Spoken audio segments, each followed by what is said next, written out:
Hello everyone, welcome back to the super sky classes. मैं Ayushi ma'am आपके साथ जुड़ी हूँ दोबारा से बायोलॉजी थर्ड मॉक टेस्ट के साथ। हमने प्रीवियस 2 मॉक टेस्ट ऑलरेडी कर चुके हैं। होप सो आपने उनकी प्रैक्टिस करी होगी, प्रिपरेशन करी होगी। आज हम अपने थर्ड मॉक टेस्ट के टुवर्ड्स बढ़ रहे हैं। फर्स्ट क्वेश्चन को हम डिस्कस करेंगे। फर्स्ट क्वेश्चन जैसा कि आपकी स्क्रीन में दिखाई दे रहा है, some characteristics of a prokaryotic cell are mentioned below, choose the wrong option of the given options। आपको यहाँ पे इस ऑप्शंस में से रॉन्ग ऑप्शंस चुनना है कि प्रोकैरियोटिक सेल में से इसमें कौन से ऑप्शंस में से इसका ऑप्शन रॉन्ग है। Which one is the wrong option from this questions? The first A option is presence of membrane bound organelles. हमने प्रीवियस लेक्चर में आपको प्रोकैरियोटिक और यूकैरियोटिक के बारे में बताया था कि प्रोकैरियोटिक बेटा कौन से होते हैं।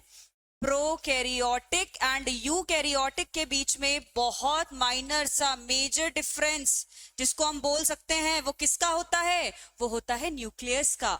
Nucleus is the brain of the cell, जिसमें सबसे मेजर डिफरेंस आता है कि यूकैरियोट में न्यूक्लियस की प्रेजेंस होती है, प्रोकैरियोट्स में न्यूक्लियस की प्रेजेंस मतलब एब्सेंस होती है। इसका मतलब इसमें न्यूक्लियस नहीं पाया जाता। इसीलिए प्रोकैरियोटिक में बेटा मेम्ब्रेन बाउंड ऑर्गेनल्स नहीं पाए जाते। ऑप्शन नंबर ए। ऐसे ऑर्गेनल्स जिनकी मेम्ब्रेन होती है वो ऑर्गेनल्स प्रोकैरियोट्स में नहीं पाए जाते। मेम्ब्रेन बाउंड ऑर्गेनल्स आपके किस में पाए जाते हैं? दैट इज यूकैरियोटिक सेल्स में। Alright, now moving towards the next question. Our next question is,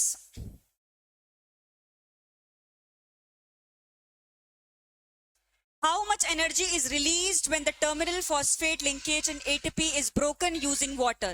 कितनी एनर्जी रिलीज होती है जब ATP टूटता है, ब्रोकन डाउन होता है यूजिंग वाटर? जब वाटर के साथ ATP का लिंकेज होता है तो कुछ एनर्जी रिलीज होती है। हमने प्रीवियस लेक्चर में एटीपी के बारे में पढ़ा था। ATP that is adenosine triphosphate, adenosine triphosphate. And triphosphate से आप क्या समझते हैं? ट्राइफॉस्फेट से आप समझते हैं इसमें 3 फॉस्फेट ऑफ ग्रुप है। दैट मींस इसमें 3 फॉस्फेट जुड़े होंगे। और जब एटीपी टूटता है तो एटीपी टूटने में एडीपी प्लस फॉस्फेट बनता है, DP diphosphate, that is 2 phosphate जुड़े हैं यहां पे। तो जब 2 फॉस्फेट और 1 फॉस्फेट जुड़ते हैं वो ट्राइफॉस्फेट बनाते हैं। और एटीपी को टूटने के लिए कितनी एनर्जी रिलीज होती है? The correct answer is option number C, that is 30.5 kilomole. 30.5 kilomole energy release होती है जब एटीपी इज ब्रोकन। एटीपी टूटता है वाटर के यूज के साथ। वाटर का यूज करके जब एटीपी टूटता है तो 30.5 किलोमोल ऑफ एनर्जी रिलीज होती है। All right, now moving towards the next question.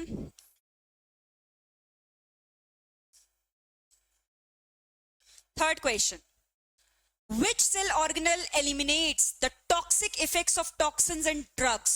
कौन सा सेल ऑर्गेनल टॉक्सिक सब्सटेंस को रिलीज करता है, टर्मिनेट करता है, एलिमिनेट करता है, बाहर निकालता है? तो सेल में ऐसा कौन सा सेल ऑर्गेनल होता है जो टॉक्सिसिटी को बाहर निकालता है? वो है option number A, that is endoplasmic reticulum. Endoplasmic reticulum एक ऐसा सेल ऑर्गेनल है जो कि सेल के अंदर की टॉक्सिसिटी, टॉक्सिक चीजों को, जो जहरीले पदार्थ होते हैं उनको एलिमिनेट करता है। बाहर जाओ, बाहर निकलो, मुझे तुम्हारी कोई जरूरत नहीं है सेल में।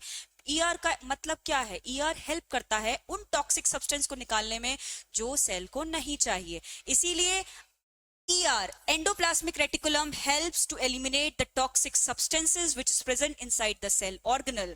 All right, now moving toward the next question.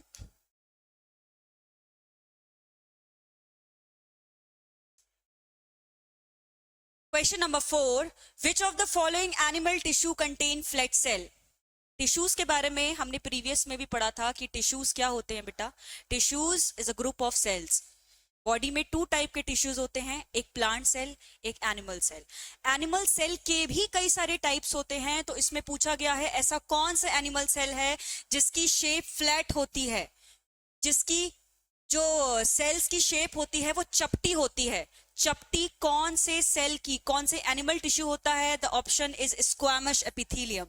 Squamous epithelium एक ऐसा एनिमल टिश्यू है जिसकी शेप के बारे में अगर हम बात करें तो इसकी शेप होती है बेटा फ्लैट, की शेप फ्लैट होती है। ये कहाँ पाया जाता है? ये माउथ की इनर लाइनिंग में पाया जाता है, बहुत सारे किडनी ट्यूब्यूल्स में पाया जाता है, flat tubules, that is squamous epithelium. अगर हम बात करें प्लाज्मा सेल्स के बारे में, plasma cells is a type of a cells जो आपकी बॉडी में एंटीबॉडीज बनाते हैं, एंटीबॉडीज। तो एंटीबॉडीज, बॉडी में एंटीबॉडीज का फॉर्मेशन कौन से सेल्स करते हैं? That is plasma cells. All right, now cuboidal epithelium, maths में क्यूबॉइड, क्यूब पढ़ा होगा, ठीक है? तो क्यूबॉइडल एपिथेलियम की शेप क्या होगी बेटा? क्यूब शेप होगी। Now mast cells, mast cells एक ऐसे सेल्स होते हैं जो लड़ाई करते हैं, हमसे नहीं किसी और से।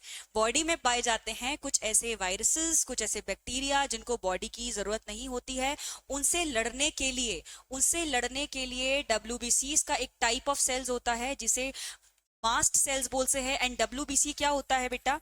WBC is a white blood cells. White blood cells को ल्यूकोसाइट्स भी बोला जाता है। ल्यूकोसाइट्स हेल्प करते हैं बॉडी के इन्फेक्शन, बैक्टीरिया, जितने भी अलग पैथोजेंस बॉडी में अटैक कर रहे हैं उनको लड़ने में, उनको जो इन्फेक्शन से हमें बचाने के लिए। ऑल राइट, तो यहाँ पे बोला गया है फ्लैट सेल, एनिमल टिश्यू के flat cell, flat shape cell कौन से होते हैं? That is squamous epithelium. All right, now moving towards the next question, question number 5। Question number 5 में ये बोला गया है which of the following statement is incorrect? इनमें से कौन सा कथन गलत है? आपको 4 ऑप्शन दे रखे हैं, A, B, C, D। In options में से आपको ये बताना है कि कौन सा ऑप्शन इसमें से गलत है। First option is oxygen is not necessary for the process of fermentation. Fermentation के लिए ऑक्सीजन की जरूरत नहीं होती है, बिल्कुल ये सही जवाब है कि फर्मेंटेशन मतलब एल्कोहल बनाने के लिए, एल्कोहलिक फर्मेंटेशन के लिए ऑक्सीजन की जरूरत हमें नहीं होती है। लैक ऑफ ऑक्सीजन होता है जो कि आप एनारोबिक रेस्पिरेशन में पढ़ते हैं। एनारोबिक रेस्पिरेशन कौन सा रेस्पिरेशन होता है? Anaerobic respiration is a type of respiration जिसमें ऑक्सीजन की एब्सेंस होती है, इसमें बेटा ऑक्सीजन नहीं पाई जाती है, इसलिए ये स्टेटमेंट बिल्कुल करेक्ट है। बी ऑप्शन में बोला गया है pyruvic acid is formed in the first stage of respiration. जब रेस्पिरेशन की फर्स्ट स्टेज आती है, सबसे पहली स्टेज क्या होती है? जब रेस्पिरेशन होता है तब फूड के साथ ऑक्सीजन जुड़ता है और जुड़ने के बाद हमें एनर्जी प्रोवाइड करता है, यही तो पढ़ा है आपने रेस्पिरेशन में। बट इसमें बोला गया है जब ग्लूकोज का ब्रेकडाउन होता है, when glucose is breaking down, और ग्लूकोज के ब्रेकिंग डाउन को ग्लाइकोलाइसिस बोलते हैं, ग्लूकोज के ब्रेकडाउन को ग्लाइकोलाइसिस बोलते हैं। ग्लाइकोलाइसिस मतलब जब ग्लूकोज टूट रहा है तो टूटने के बाद वो क्या बनाता है बेटा? पायरिक एसिड बनाता है। और जब पायरिक एसिड बना रहा है तो इसमें किसकी प्रेजेंस होती है? इसमें प्रेजेंस होती है बेटा ऑक्सीजन की। इसलिए ये एरोबिक रेस्पिरेशन में हम लोगों ने पढ़ा था कि पहली स्टेज होती है ग्लूकोज का ब्रेकडाउन, और ग्लूकोज का जब ब्रेकडाउन होता है तो क्या फॉर्म्ड होता है? That is pyruvic acid. तो ये भी स्टेटमेंट बिल्कुल सही है। अब हम थर्ड ऑप्शन के बारे में बात करें कि glucose is ब्रेकन down in the first stage of respiration, बिल्कुल सही कि रेस्पिरेशन जब होता है तब ग्लूकोज सबसे पहले टूटता है। जब ग्लूकोज टूटता है किसकी प्रेजेंस में? ऑक्सीजन की प्रेजेंस में टूटता है। कहां हो रहा है? ये साइटोप्लाज्म में होता है। साइटोप्लाज्म, सेल के अंदर के साइटोप्लाज्म में ये प्रोसेस हो रही है, ग्लाइकोलाइसिस हो रही है, ऑक्सीजन की प्रेजेंस है। मतलब पहली स्टेज कौन सी होती है? कि ग्लूकोज का टूटना। तो ये ऑप्शन भी बिल्कुल करेक्ट है। नाउ डी ऑप्शन के बारे में अगर मैं बात करूं, अगर हम डी ऑप्शन के बारे में बात करें तो डी ऑप्शन में बोला गया है कि in mitochondria acetic acid is break down with the help of oxygen. Acetic acid बेटा कभी भी ऑक्सीजन की प्रेजेंस में ब्रेक डाउन नहीं होता है। Acetic acid CH3COOH, that is acetic acid. Acetic acid कभी भी ब्रेक डाउन नहीं होता है ऑक्सीजन की प्रेजेंस में, ये हमेशा टूटता है किसकी प्रेजेंस में, हमेशा एसिटिक एसिड वाटर की प्रेजेंस में टूटेगा, और वाटर की प्रेजेंस में टूटने के बाद कई सारे आयंस फॉर्म करेगा। ठीक है, तो ये भी हम कह सकते हैं कि एक तरीके से ये गलत है, ऑप्शन नंबर डी बिल्कुल।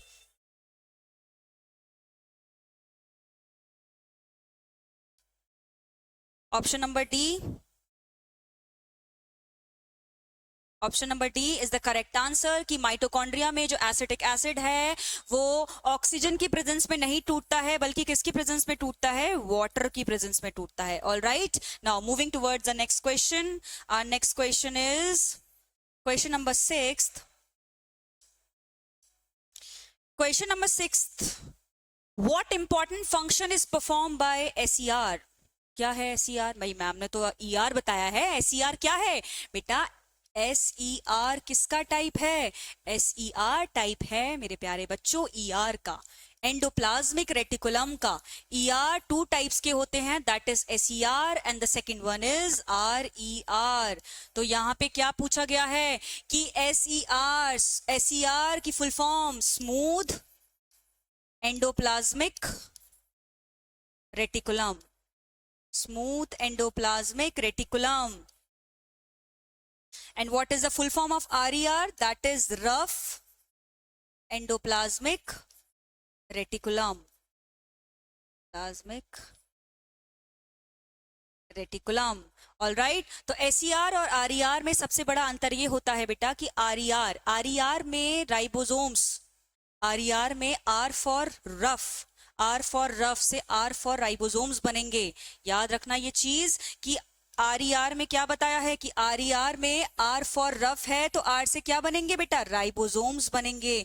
बट एसईआर में राइबोसोम्स नहीं पाए जाते।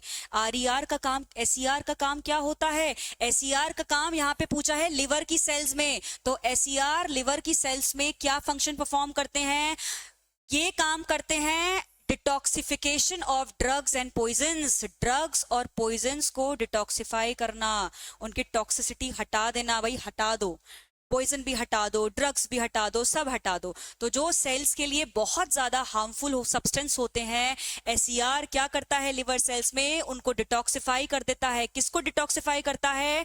ड्रग्स को और पॉइजन्स को। तो option number A is the correct answer. What function is perform by SER in the liver cells of vertebrates? तो the correct answer is detoxification of drugs and poisons. All right, now moving towards the next question.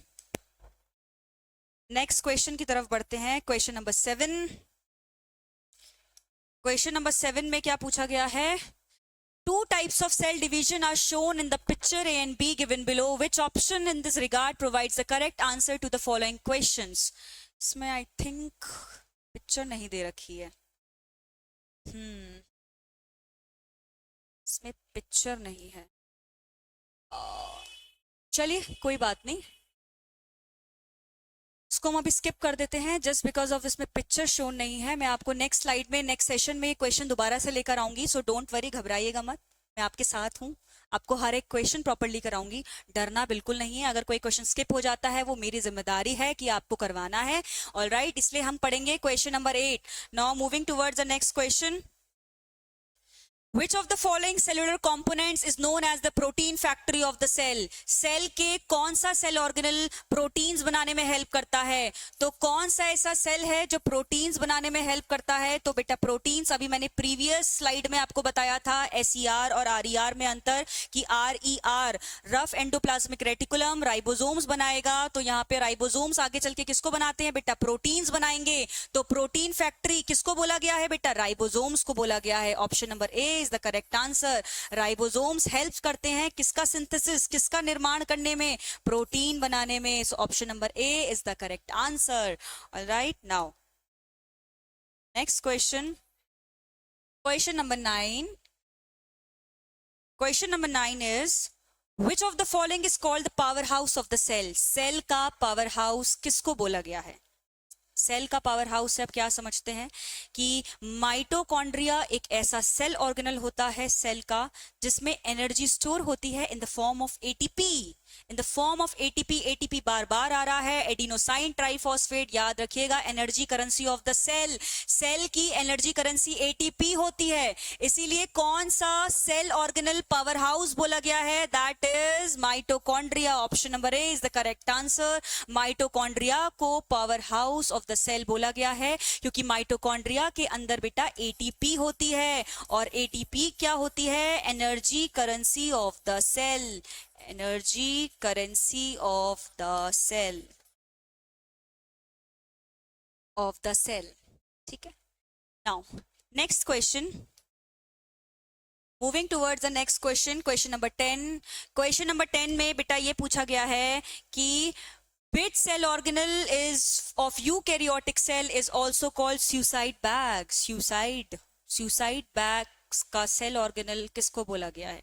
ऐसा कौन सा cell organelle है जिसको suicide bag बोला गया है? अब बोलोगे मैम सुसाइड बैग क्यों बोला गया है? उसके पीछे भी एक रीजन है। सुसाइड बैग बेटा किसको बोला गया है? सुसाइड बैग एक्चुअली होता क्या है?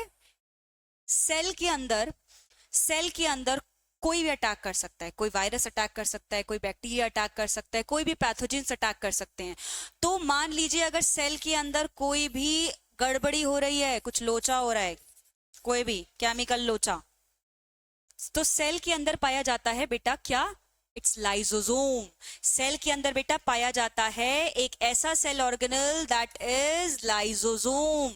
लाइसोसोम अपने अंदर से कुछ ऐसे डाइजेस्टिव एंजाइम्स निकालेंगे जो कि सेल को क्या कर देंगे? सेल को खत्म ही कर देंगे, सुसाइड कर लेंगे, वो मर जाएंगे कि मैं सुसाइड कर लेता हूं। सुसाइड करने का रीजन ये होता है कि बाकी के ऐसे पैथोजेंस, ऐसे वायरस बैक्टीरिया जो और सेल्स को और बॉडी को हार्म ना कर पाए, इसीलिए मैं इस सेल को ही खत्म कर देता हूं, इस सेल को सुसाइड करवा देता हूं। तो इसीलिए लाइसोसोम्स को क्या बोला गया है? Suicide bag. इस बैग में पाए जाते हैं डाइजेस्टिव एंजाइम्स, डाइजेस्टिव एंजाइम्स। सो डाइजेस्टिव एंजाइम सुसाइड बैग किसको बोला गया है? Lysosomes. Option number D is the correct answer, that is lysosome. Alright, now moving towards the next question, question number 11। Which of the following organelles is known as the suicide bag of the cell? Again suicide bag किसको बोला गया है? That is option number D, lysosomes। lysosomes को बोला गया है suicide bags। Question number 12.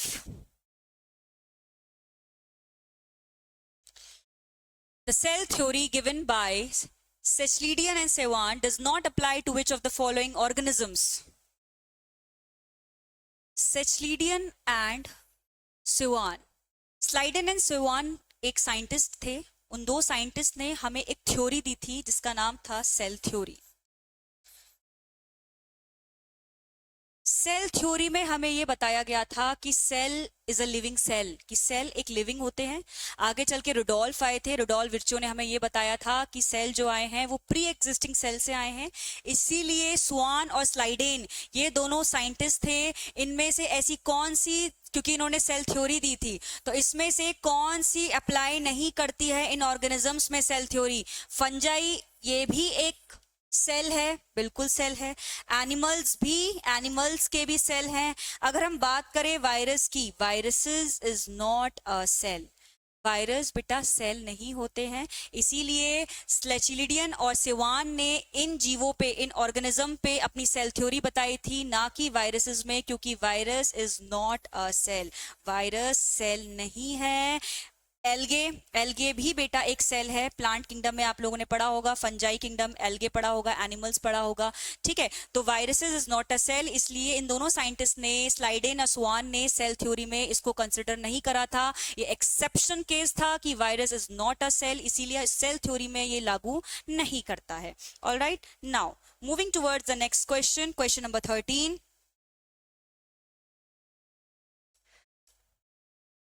Question number 13 is, how was the cell discovered by Robert Hooke? Robert Hooke कौन थे? रॉबर्ट हुक ने सेल को डिस्कवर करा था। रॉबर्ट हुक जी ने सेल को डिस्कवर करा था कॉर्क से। ठीक है, जो पेड़ की आउटर कवरिंग होती है, बाहरी परत होती है, उसे कॉर्क बोलते हैं। तो उन्होंने कॉर्क से ये डिपिक्ट करा था, पहचाना था कि हाँ ये सेल्स हैं। जब उन्हें कॉर्क को माइक्रोस्कोप में रखा तो उन्हें कुछ इस प्रकार के कंपार्टमेंट्स दिखाई दिए, honey be like compartments. But उस वक्त वो ये नहीं जानते थे कि सेल इज अ लिविंग। वो आगे चल के एंटोन वॉन ल्यूवेनहॉक जी आए, उन्होंने जब माइक्रोस्कोप का इन्वेंशन करा, उन्होंने तब बताया कि हमारी सेल्स लिविंग हैं। बट सबसे पहले सेल की डिस्कवरी किसने करी थी? Who discovered cell? That is Robert Hooke. तो रॉबर्ट हुक ने क्या करा था? सेल का डिस्कवरी कहां से करी थी? इंस्पेक्टिंग द कॉर्क, कॉर्क का निरीक्षण करते हुए। कॉर्क क्या होती है? Outer covering of the tree. Tree की आउटर कवरिंग को हम लोग क्या बोलते हैं बेटा? कॉर्क बोलते हैं। All right, now moving toward the next question. Our next question is question number 14th। Who discovered the cell? Cell किसने डिस्कवर्ड करा था? अभी बताया है, सेल किसने डिस्कवर्ड करा था? सेल डिस्कवर्ड करा था रॉबर्ट हुक ने। रॉबर्ट हुक ने सेल का डिस्कवर करा था, कहां से? कॉर्क लेकर, outer covering of the tree. सेवान और सेस्ट्रीडियन फिर से यहाँ पे घुस गए। इनका नाम जहां पे भी आएगा याद रखना, इन्होंने क्या दिया था? इन्होंने दी थी सेल थ्योरी। इन्होंने सेल थ्योरी दी थी, और सेल थ्योरी को आगे बढ़ाने के लिए जिन्होंने हमें ये बताया था कि सेल कहां से आया है? प्री एग्जिस्टिंग सेल से आया है। ये किसने बताया था? रुडोल्फ विर्चियो ने बताया था। इन्होंने बताया था कि जो सेल है हमारा, प्री एग्जिस्टिंग सेल से आया है, pre existing cell. Now moving toward the next question. Our next question is question number 15th.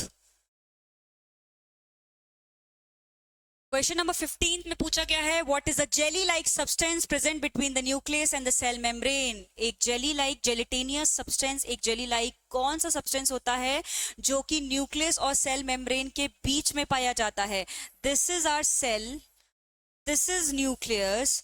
तो न्यूक्लियस और सेल की membrane, this is cell membrane, this is cell membrane, this is cell membrane. Cell membrane और nucleus के बीच में एक jelly like substance होता है। उस जेली लाइक सब्सटेंस को बेटा हम लोग क्या बोलते हैं? हम लोग बोलते हैं साइटोप्लाज्म। क्या बोलते हैं? साइटोप्लाज्म। तो cytoplasm is the jelly like substance which is present between the nucleus and the cell membrane. Nucleus और सेल मेम्ब्रेन के बीच की जो जेली लाइक सब्सटेंस होती है उसको हम साइटोप्लाज्म बोलते हैं। सो cytoplasm, option number B is the correct answer, that is cytoplasm. All right, now question number 16th. Question number 16th is, what is the jelly like substance filled between the nucleus and the cell membrane? Again question repeat हो गया है, but no worries, we have to do this. Jelly like substance, jelly like substance is cytoplasm. Option number D is the correct answer. All right, now question number 17th. बेटा ये मत सोचिएगा कि questions अगर repeated हो रहे हैं, question एक तरीका का क्वेश्चन किसी भी वेरियस फॉर्म्स में आ सकता है। इसीलिए हम लोग को सारी चीजें पढ़नी पड़ती हैं कि सारे क्वेश्चंस किस टाइप के आएंगे, किस टाइप का वेरिएशन आएगा, क्योंकि हर क्वेश्चन में वेरिएशन आ सकता है, चाहे उसका आंसर सेम हो पर क्वेश्चंस में वेरिएशन आ सकता है। इसीलिए आपको घबराने की जरूरत नहीं है, आपको अपना कंसेप्ट याद रखना है, आपको रिवाइज करना है, आपको क्वेश्चंस देखने हैं। सो इस क्वेश्चन में पूछा गया है कि cytoplasm is a jelly like fluid. अब देखिए क्वेश्चन में वेरिएशन आया। अभी तक हम ये पढ़ रहे थे कि न्यूक्लियस मेम्ब्रेन, न्यूक्लियस और सेल मेम्ब्रेन के बीच में कौन सा जेली लाइक सब्सटेंस होता है। अब इसमें ये पूछा गया है कि साइटोप्लाज्म जो एक जेली लाइक फ्लूइड है वो कहां प्रेजेंट होता है? वो प्रेजेंट होता है न्यूक्लियस और ऑर्गेनल्स के बीच में। Option number A is the correct answer, it is present between the nucleus and the cell organelle. Alright, now moving towards our next question, that is question number 18th. Question number 18th. Question number 18th. What is the process called in which a cell shrink and separates from its cell wall due to lack of water? पानी की कमी के कारण कोशिका के संकुचित होकर कोशिका भित्ति के अलग होने की प्रक्रिया को क्या कहा जाता है? कौन सी ऐसी प्रोसेस होती है जिसमें सेल श्रिंक हो जाता है, सिकुड़ जाता है? श्रिंक का मतलब हो गया बेटा यहाँ सिकुड़ जाना, ठीक है। तो सेल जब सिकुड़ जाता है उस प्रोसेस को क्या बोलते हैं? अच्छा, सेल क्यों सिकुड़ेगा? रीजन होगा उसके पीछे। मैं दो जगह सेल ले रही हूं, ऑलराइट, सेल ए, सेल बी, दोनों सेल को मैं एक ऐसे सॉल्यूशंस में डाल दूंगी, अलग अलग सॉल्यूशन में। ए वाले सेल को मैं डाल दूंगी हाइपरटोनिक सॉल्यूशन में, हाइपरटोनिक सॉल्यूशन। बी वाले सेल को मैं डाल दूंगी हाइपोटोनिक सॉल्यूशन में। किस में डाल दूंगी? हाइपोटोनिक सॉल्यूशन में। ये दोनों सॉल्यूशंस हैं, घबराना मत, कुछ और नहीं बना रही हूं मैं।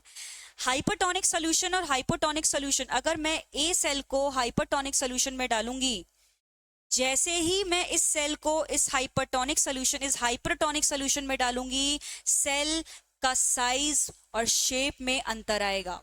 सेल का शेप और साइज चेंज होगा, क्योंकि इस सेल में से पानी कहाँ जाएगा? बाहर की तरफ। जब कोई भी सेल अपने, अब कोई हम इंसानों को ही ले लो बेटा, अगर हम इंसान बहुत हेल्दी हैं, अगर हमारी बॉडी से फ्लूइड निकलना स्टार्ट हो जाए तो क्या होगा? हम कमजोर हो जाएंगे, हम दुबले पतले हो जाएंगे, हमारी डेथ भी हो सकती है। बट डेथ के बारे में बात नहीं करना, अभी हम सेल के बारे में बात करते हैं। इसीलिए जो ए वाली सेल है उसमें हाइपरटोनिक सॉल्यूशन में जो बोला गया है, इसमें से वाटर रिलीज हो रहा है, जिसकी वजह से सेल क्या हो जाएगा? Cell will shrink. और हाइपोटोनिक सॉल्यूशन में देखो एक ट्रिक है इसकी, मैंने याद करी थी।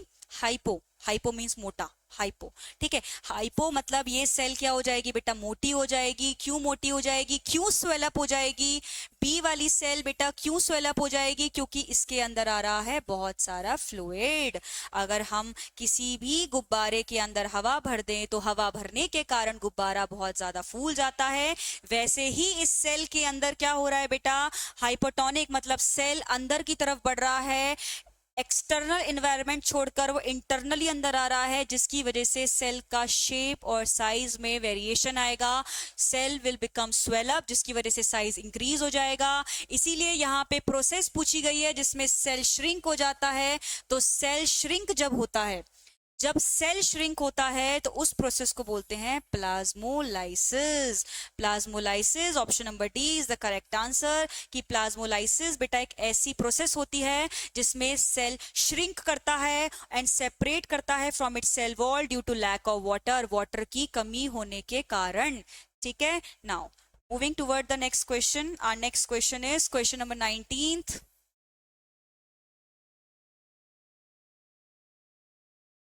Question number 19, it is known as the powerhouse of the cell. Powerhouse of the cell, जहां पावर हाउस आ गया वहां पे बत्ती लगा दो। कहां पे? Mitochondria. Option number B is the correct answer. Mitochondria is the power house of the cell. 20th question, 20 question में क्या पूछा गया है? चलिए देखते हैं। Which is the outermost covering of the cell that separates the components of the cell from its external environment? Question में सबसे पहली चीज ही पूछ ली गई है, outer most covering of the cell.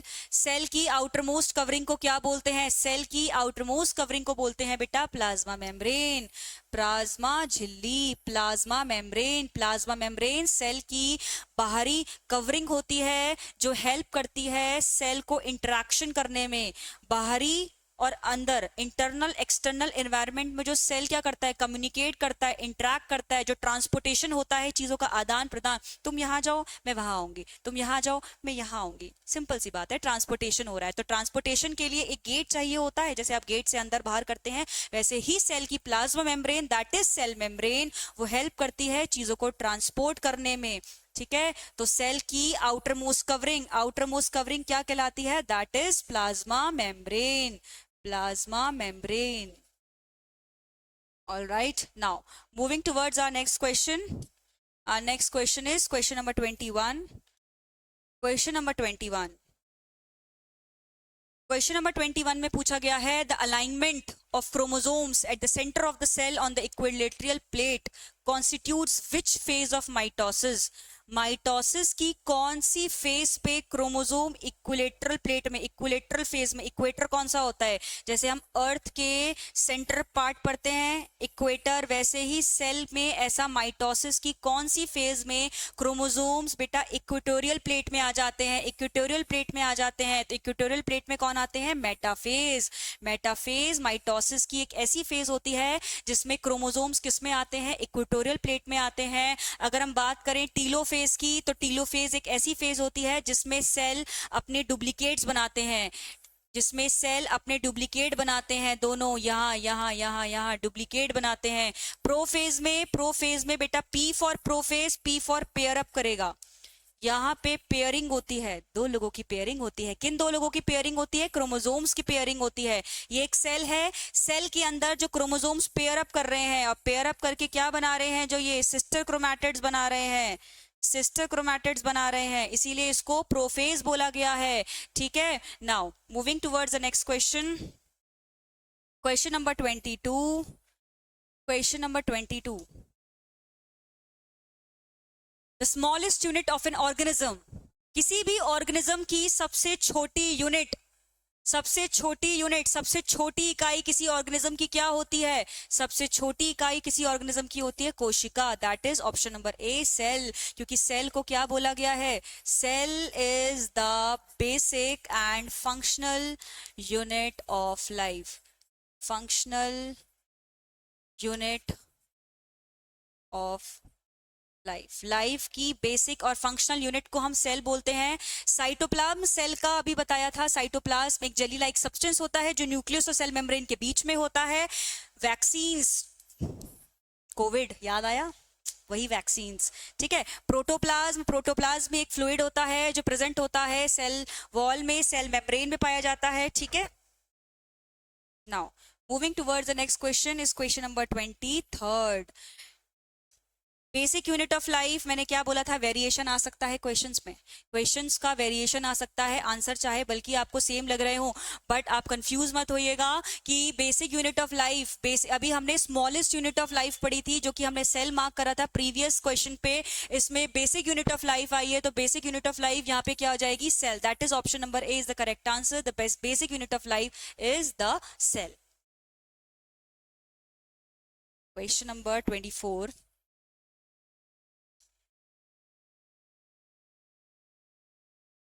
which of the following organelles is responsible for the transport, modification and packaging of proteins and lipids in vesicles?